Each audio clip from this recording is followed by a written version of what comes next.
अस्सलाम वालेकुम प्यारा दोस्तों, मेरा चना जे खूबसूरत आवाज़ सां गॾु वो सां मुखातिब उहा जो पंहिंजो हिकु दफ़ो ॿीहर शाइर अशरफ जानी वरी बि हाज़िर आहे। हाणे हलूं था उन मिस्री नज़म जे तरफ़ जिन शाइर आहे कमल कुरैशी साहब। पाण लिखनि थियो त हुन विछड़ण वक़्तु मूंखे इहे चयो हो, ॾिसो पाण अलॻि राहुनि जा ॿ मुसाफ़िर आहियूं। पूरी हयात हिक ॿिए जो ख़्यालु रखिणो आहे ऐं कॾहिं बि हिक ॿिए खे उदासियुनि जे विच में अकेलो न आहे छॾिणो। दिसंबर जे सर्द रातिनि में उदास रहण जे बजाए जुदाईअ ते डिघा किसा लिखणा आहिनि। विक विक ते मिलियल ॾुखनि खे बि नज़र में रखिणो आहे।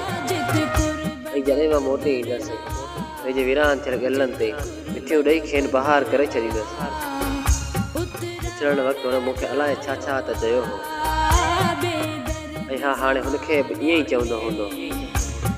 जंहिंजे हथनि में हथु ॾेई हू पंहिंजी नई मंज़िल ते रवानो थी वियो आहे।